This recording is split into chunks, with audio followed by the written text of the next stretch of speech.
Hello 9th class students.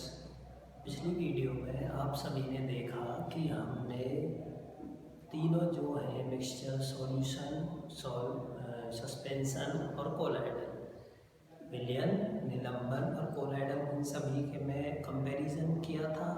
और जो solute है, सॉल्वेंट है, या विलेय और विलायक है, उसमें संतृप्त विलयन, असंतृप्त विलयन और उसके बाद अति संतृप्त विलयन, अनसैचुरेटेड सॉल्यूशन, इन सभी के बारे में हमने पढ़ा था।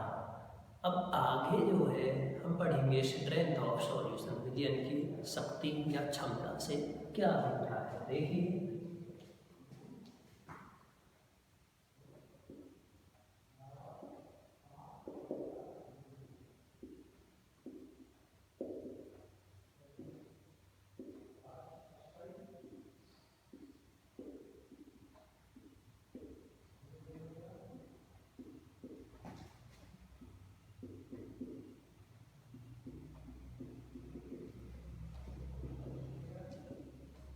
तो क्या होगी विलयन की क्षमता? Amount of solute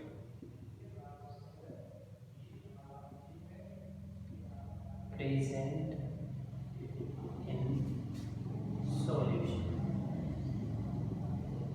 is known as strength of solution.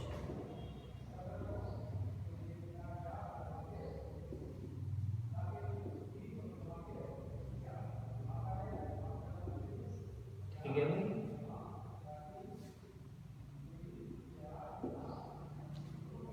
अर्थात विलयन में उपस्थित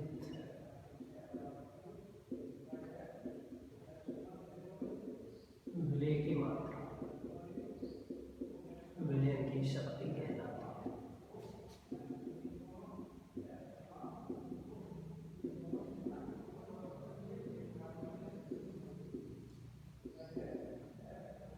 कहीं कहीं आपको डेफिनेशन ऐसे भी मिल सकती है कि क्वांटिटी ऑफ सॉल्यूट, विलय की मात्रा, डिजॉल्व्ड, घुली हुई। अगर आप डिजॉल्व्ड वर्ड का प्रयोग करते हो, घुली हुई वर्ड का प्रयोग करते हो, तब आपको इन सॉल्यूशन नहीं लिखना है। क्या लिखना है? इन सॉल्वेंट, क्योंकि घुलेगा किसमें? सॉल्वेंट में ही तो घुलेगा, वो विलायक में ही तो घुलेगा। या तो आप ऐसे लिखिए कि विलयन में उपस्थित विलय की मात्रा विलयन की शक्ति कहलाती है, या विलय की वह मात्रा जो विलायक में घोली जाती है, ठीक है, वो क्या कहलाएगी? उसकी शक्ति कहलाएगी। तब क्या बनेगा? घोलने की बात करोगे तो क्या लिखना पड़ेगा? विलायक, क्योंकि घुलेगा किसमें? विलायक में। और विलय और विलायक दोनों मिलकर के तब क्या बनाएंगे? विलयन बनाएंगे। या अगर आप विलयन लिखना चाहते हो तो प्रेजेंट इन दी सॉल्यूशन, विलयन में उपस्थित। ठीक है ना? तो आप देखिए, अर्थात क्या बनेगा? स्ट्रेंथ ऑफ सॉल्यूशन,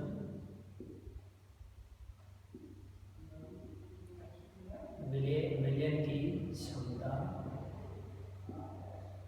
कैसे निकालेंगे? मास ऑफ सॉल्यूट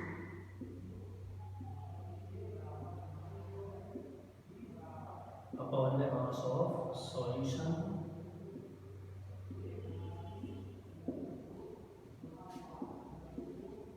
विलयन का द्रव्यमान और बटे में विलयन का द्रव्यमान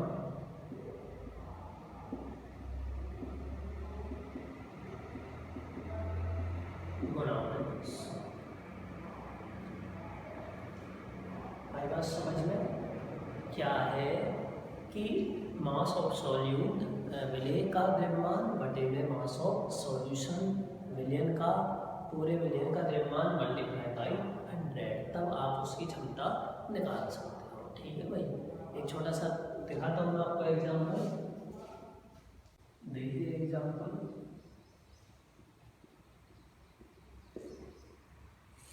36 gram of NaCl is dissolved in 100 gram of water at a certain temperature, किसी निश्चित तापमान पर कोई भी तापमान दिया जा सकता है आपको, तो कहा जाए find the strength of the solution.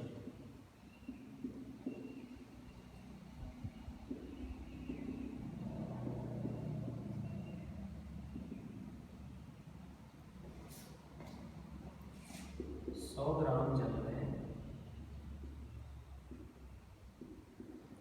36 gram NaCl होता है, सोडियम क्लोराइड, जो साधारण नमक का रासायनिक सूत्र डबल का। तो 100 ग्राम जल में 36 ग्राम NaCl घोला जा रहा है।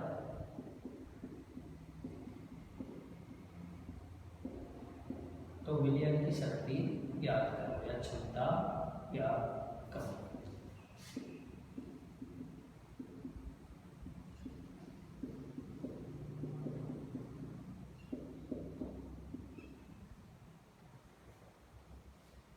तो देखिए क्या है कि 36 ग्राम ऑफ NaCl, 36 ग्राम ने सवाल पर किस में घोला जा रहा है, पानी में घोला जा रहा है। तो ये क्या हो गया, विलेय है। तो मास ऑफ सॉल्यूट, सॉल्यूशन होगा इसका मास ऑफ सॉल्यूट,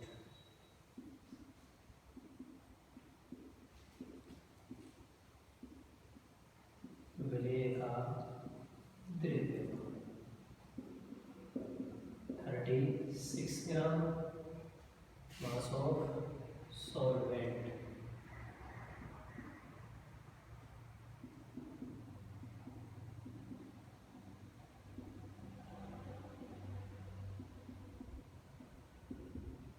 विलायक का द्रव्यमान 100 ग्राम। ठीक है भाई। तो मास ऑफ सॉल्यूशन क्या होगा,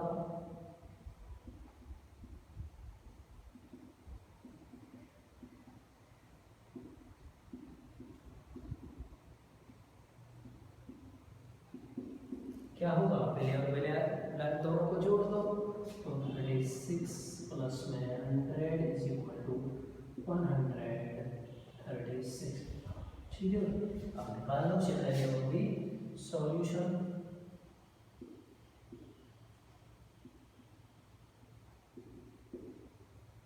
विलयन की शक्ति, वही फार्मूला, विलय का द्रव्यमान कितना है 36 ग्राम बटे विलयन का कितना है 136 मल्टीप्लाई बाई, कर दीजिए इसको डिवाइड, 2 6 जा 12 और 2 8 जा 16, ऐसे ये 2 1 जा 2,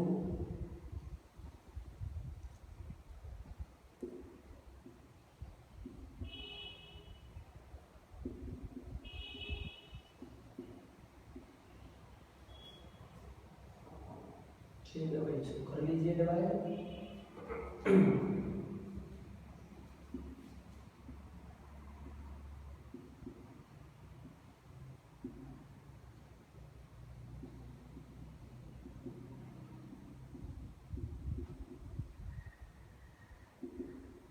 इसको डिवाइड करके पॉइंट में ले लीजिए, किसी को ले लीजिए 500। ठीक है, तो इस प्रकार ये होगा, सॉल्व करना है।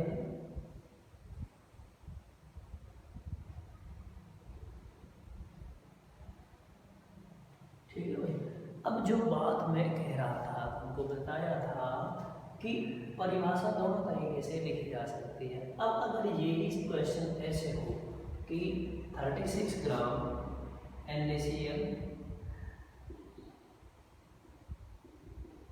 is present in a solution, next question मान चलिए इसको, a solution of 136 ग्राम, तो find the strength of the solution.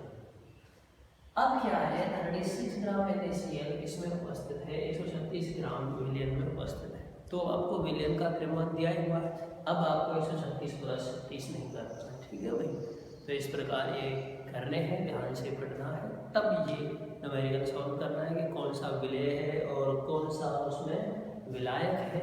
ठीक है ना, प्लस करना है या डायरेक्ट डिवाइड करना है। मैंने बताया प्लस तब करोगे जब विलेय और विलायक दोनों दिए हुए हैं। ठीक है, ये विलेय हो गया, ये विलायक हो। लेकिन अगर यही न्यूमेरिकल ऐसे बोल दिया जाए कि 136 ग्राम विलयन में 36 ग्राम NaCl उपस्थित है तो क्षमता ज्ञात करिए। तो अब आप ये नहीं करोगे विलय का निर्माण इतना और विलायक का निर्माण इतना, विलायक है ही नहीं, सीधा क्या दिया हुआ विलयन का, विलयन कर दिया हुआ तो कोई परेशानी नहीं है, सीधा करिए विलय बटे विलायक गुना में 100। ठीक है भाई, तो इस प्रकार ये आपको करना है। आगे हम जो पढ़ेंगे वो ये है कि मिश्रण के विभिन्न पदार्थों को कैसे पृथक किया जाता है। ठीक है भाई, तो कौन कौन से मतलब ऐसे तरीके हैं जिनके द्वारा हम मिश्रण के पदार्थों को कणों को अलग अलग कर सकते हैं। कुछ उनमें बड़े कण होते हैं। भाई मिश्रण क्या है, परिभाषा में बताया था तो पहले भी कि तत्व या यौगिकों को किसी भी अनुपात में किसी भी द्रव्यमान में मिलाने पर क्या बनता है, मिश्रण बनता है। अब अगर उन्हें सेपरेट करने की बात आएगी तो कुछ ऐसे तरीके अपनाए जाते हैं जो उनके कणों को अलग अलग करने में प्रयोग किए जाते हैं। ठीक है, उनके बारे में अब हम पढ़ेंगे। तो देखिए आगे हम एक एक करके इनको पढ़ते हैं। Methods of separation of particles of a मिश्रण।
पहले हम पढ़ेंगे रीडिंग विद हैंड्स, हाथों से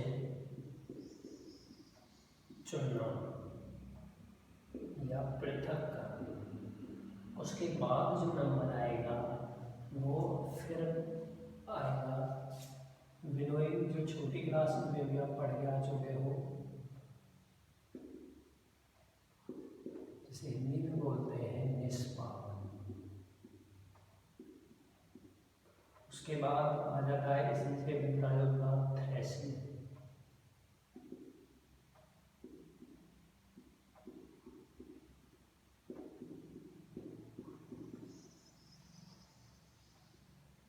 उसके बाद कंडक्शन,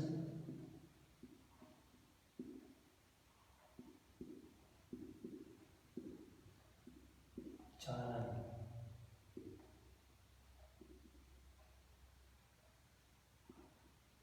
इवैपोरेशन, वाष्पीकरण।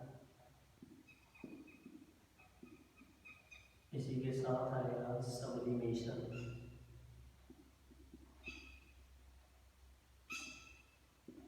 उदाहरणोपात, फिर आएगा डिस्टिलेशन,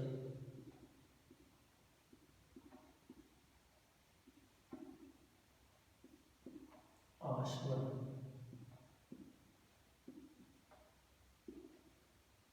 डिकेंटेशन। हालांकि इस क्लास में नहीं दिया होगा, छोटी क्लास में था, लेकिन टॉपिक को समझने के लिए इसको भी पढ़ेंगे हम। निस्तारण और डिकेंटेशन के बाद फिर डिकेंटेशन पढ़ेंगे तो उसे रिलेटेड आएगा सेडिमेंटेशन,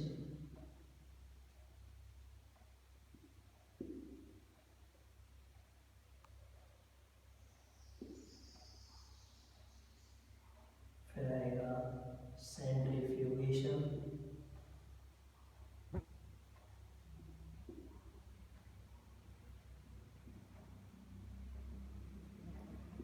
सेंट्रीफ्यूगेशन के बाद पढ़ेंगे हम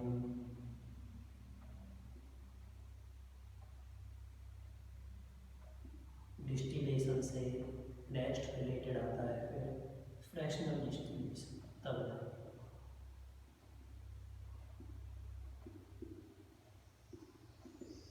इसे बोलते हैं फिर बाजी आश्रम,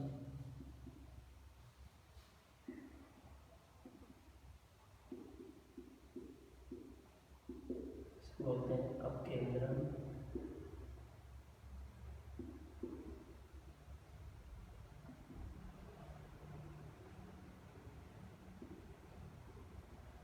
उसके बाद हम पढ़ेंगे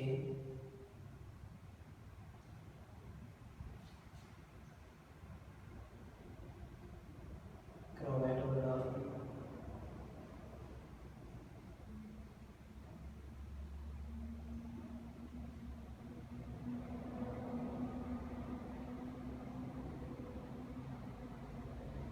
और कंडक्शन हो गया, रेडिएशन हो गया, रेडिएशन हो गया। चलो क्रिस्टलाइजेशन में पढ़ेंगे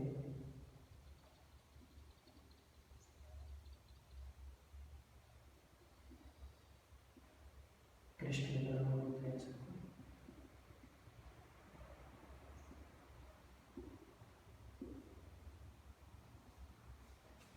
तो ये सारे जो हैं हम एक एक करके पढ़ेंगे। तो ये कुछ मेथड्स हैं जिनसे पदार्थ के कणों को अलग अलग हम कर सकते हैं। तो सबसे पहला जो दिया हुआ है जो हमको पढ़ना है वो है वीविंग विद हैंड्स, हाथों से चुनना। कुछ जो पदार्थ के कण हैं या कुछ पदार्थ ऐसे हैं जिनमें जो दोनों पार्टिकल्स हैं, मतलब जो कण हैं वो बड़े बड़े होंगे साइज में। तो ऐसे में क्या है, उन्हें हाथों से ही अलग अलग कर दिया जाता है, हाथों से ही, या जिसको आप छोटी क्लास में हैंड पिकिंग भी बोलते हैं, हस्तचयन, एक ही बात है, इसको हैंड पिकिंग भी बोलते हैं।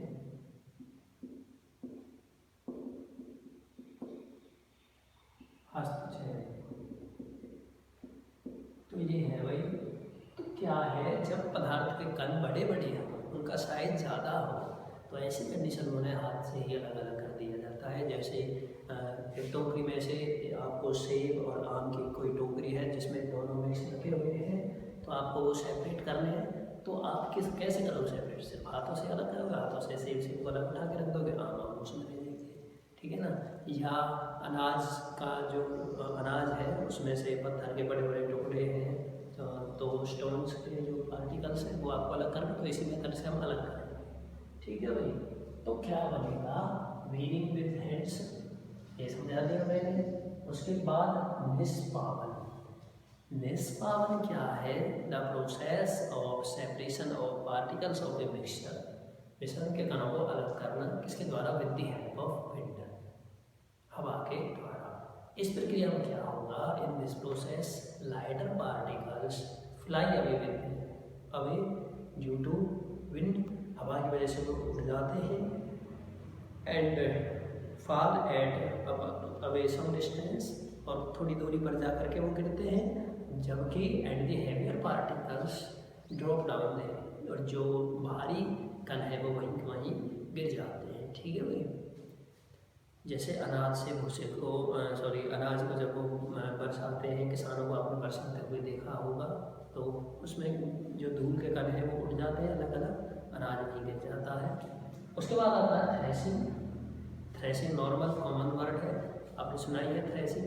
तो अनाज से भूसे को पृथक करने की प्रक्रिया क्या कहलाती है? थ्रेसिंग कहलाती है। The process of separation of chaff from grain, अनाज से भूसे को पृथक करने की प्रक्रिया।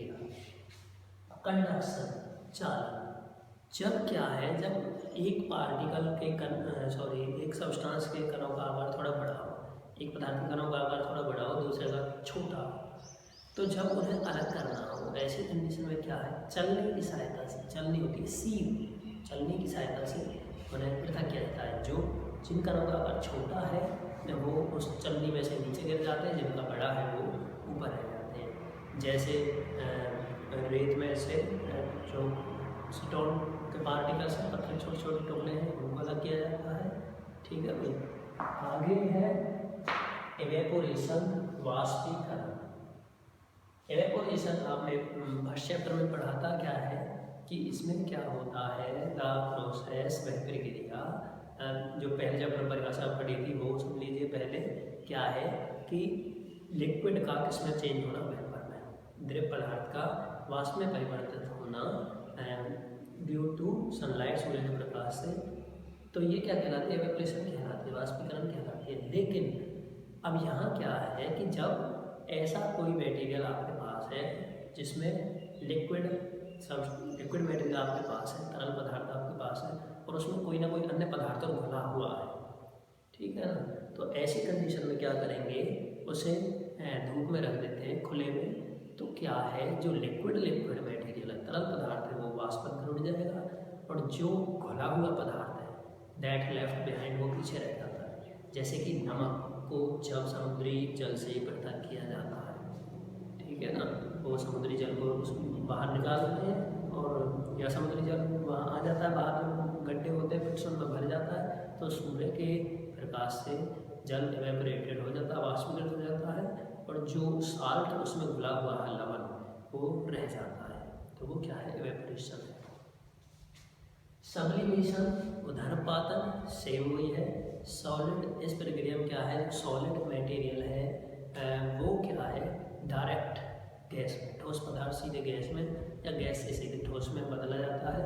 तो इस प्रक्रिया के द्वारा अलग किया जाता है, जैसे कि अमोनियम क्लोराइड और लवण, साल्ट या नमक को अलग अलग करना, वो किसके प्रक्रिया द्वारा किया जाएगा, सब्लिमेशन द्वारा ही अलग अलग किया जाएगा, ठीक है, उदरपातन द्वारा ही। डिस्टिलेशन, आसवन, पहुँचते हैं हम डिस्टिलेशन पर, आसवन पर। तो डिस्टिलेशन में क्या है, आपने पढ़ा एवेपोरेशन, अभी बताया मैंने, और एक होती है कंडेंसेशन, संघनन। संघनन में क्या है कि जब वाष्प किस में बदल जाए, वापस लिक्विड में बदल जाए, तरल पदार्थ में बदल जाए, वो क्या कहलाएगा, संघनन। क्या कहलाएगा, संघनन, कंडेंसेशन। तो अगर आसवन को आपको नॉर्मल लैंग्वेज में समझाऊँ तो क्या है, वाष्पीकरण और संघनन, एवेपोरेशन और कंडेंसेशन, दोनों को मिक्स में क्या बोलते हैं, हम आसवन बोलते हैं। कैसे, किसी लिक्विड मटेरियल को आपने हीट एवेपोरेटेड के द्वारा, हीट के द्वारा वो किसमें बदल गया, तरल पदार्थ किसमें बदल गया, वाष्प में। अब उस वाष्प को फिर ठंडा करके तुरंत किसमें बदलना, द्रव में बदलना। तो इसमें कि ये पूरी प्रक्रिया टोटल क्या कहलाती है, आसवन कहलाती है। और ये सिर्फ और सिर्फ तब प्रयोग किया जाती है आसवन, जब उन दोनों पदार्थों के बीच जो टेम्परेचर है, उनका बॉइलिंग पॉइंट है, वो उनके बीच में, दोनों के बीच में कितने का अंतर हो, 25 केल्विन से ज़्यादा तापमान का अंतर हो, ठीक है ना। और फ्रैक्शनल डिस्टिलेशन में यहाँ पूछेंगे ना, क्या होगा प्रभाजी आसवन में, कि जो दो मिसिबल लिक्विड्स, मिसिबल जो मतलब एक दूसरे के साथ घुलनशील जो द्रव पदार्थ हैं, उनको अलग अलग करने में इसका प्रयोग किया जाएगा। जैसे पर उन दोनों पदार्थों के या उन दोनों तरल पदार्थों के तापमानों के बीच 25 केल्विन का अंतर होना चाहिए, ठीक है भाई, 25 केल्विन कम होना चाहिए, इसमें ज़्यादा 25 केल्विन ज़्यादा, इसमें कम, ठीक है ना। तो ये है, कल अभी आपको सिर्फ डिस्टिलेशन तक ही इन सब की डेफिनेशंस विद एग्जांपल्स करनी है, बाकी आपको पढ़ाएंगे नेक्स्ट में। फिर दोबारा एक बार देख लीजिए, निष्पावन विनोइंग, सॉरी पहले हैंड पिकिंग डेफिनेशन सुन लीजिए। This it is the method of separation in which the different particles are separated by hands. Different particles of substances are separated by hands. Example, separation of mangoes and apples from a basket. किसे कहते हैं, हस्तचयन, पृथक्करण का वह तरीका जिसमें दोनों पदार्थों के कणों को हाथों से अलग किया जाता है, वो क्या कहलाता है, हस्तचयन कहलाता है।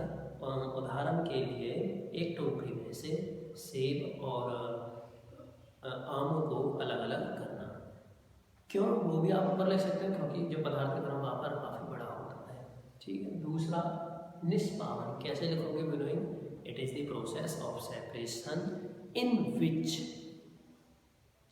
Lighter particles are separated from heavier particles with the help of wind. पृथक्करण का वह तरीका जिसमें हल्के पदार्थों को भारी पदार्थों से हवा के द्वारा अलग किया जाता है। इन दिस प्रोसेस, इस प्रक्रिया में lighter particles flew away with the wind and fall at some distance. इस प्रक्रिया में हल्के कण हवा के साथ उड़ जाते हैं और कुछ दूरी पर गिरते हैं, वाइल जबकि हेवियर पार्टिकल्स ड्रॉप देयर, जबकि जो भारी कण है वो वहीं गिर जाते हैं। ठीक है, आगे देखिए थ्रेशिंग। थ्रेशिंग वही है the process of separation of chaff from grain. अनाज से भूसे को पृथक करने की प्रक्रिया क्या कहलाती है? थ्रेशिंग कहलाती है। नेक्स्ट है कंडक्शन, चालन। The process of separation in which lighter particles are separated, sorry lighter नहीं आएगा, small sized particles are separated from large sized particles with the help of a sieve, with the help of a sieve, चलनी होती है। ठीक है ना, दोबारा सुन लीजिए। The process of separation of small size particles from larger size particles with the help of a sieve is called as conduction, चालन, या इसको सीविंग भी बोल देते हैं। हिंदी में सुन लीजिए। पृथक्करण का वह तरीका जिसमें छोटे आकार वाले पदार्थों को या कणों को बड़े आकार वाले कणों से चलनी के माध्यम से अलग अलग किया जाता है। Example, separation of stones from the sand, पत्थरों को मिट्टी से अलग करना, वो इसी में आएगा। एवेपोरेशन, वाष्पीकरण। The process of separation in which the dissolved solid material are separated from the liquid with the help दोबारा सुन लीजिए। The process of separation of solid material, dissolved solid material from liquid material by heating them into sunlight. In this process, the liquid material convert into vapors while solid material left behind. इस प्रक्रिया में घुले हुए ठोस पदार्थों को तरल पदार्थ से अलग किया जाता है, जिसमें तरल पदार्थ उसे गर्म करके अलग किया जाता है, सूर्य के प्रकाश में रख के अलग किया जाता है, ये लिख देना है। जिसमें क्या है, जो तरल पदार्थ है वो वाष्पीकृत हो जाता है, जबकि जो ठोस पदार्थ है वो पीछे बच जाता है। एग्जाम्पल, उदाहरण के लिए separation of salt from sea water, ठीक है, समुद्री जल से नमक को अलग करना, पृथक करना। सब्लिमेशन, उदरपातन हो जाएगा। सेपरेशन ऑफ, या इन दिस मेथड, इस तरीके में या इस विधि में a solid directly converts into gas or gas directly converts into solid without changing into liquid। इस विधि में ठोस पदार्थ सीधे गैस में और गैस सीधे ठोस में परिवर्तित होती है बिना द्रव पदार्थ में परिवर्तन हुए। ठीक है, एग्जाम्पल, किसको अलग किया जाता है? Separation of salt from ammonium chloride, नमक का अमोनियम क्लोराइड से पृथक करना। डिस्टिलेशन, आसवन, द प्रोसेस, वह प्रक्रिया, इन विच लिक्विड, वह प्रक्रिया जिसमें तरल को द्रव में बदला जाता है, तरल को गर्म करके द्रव में बदला जाता है, फिर तरल को गर्म करके वाष्प में बदला जाता है और फिर उसी वाष्प को ठंडा करके वापस द्रव में बदला जाता है। यह प्रक्रिया क्या कहलाती है? आसवन कहलाती है। The process in which liquid is converted into gas by heating and then gas is converted into liquid by cooling. This process is known as distillation. इसे आसवन बोलते हैं। This is used where the difference of temperature is more than 25 kelvin, 25 kelvin, यह वहाँ प्रयोग की जाती है जहाँ तापमान अंतर 25 केल्विन से अधिक हो। तो यहाँ तक आपको ये करने हैं। ठीक है भाई।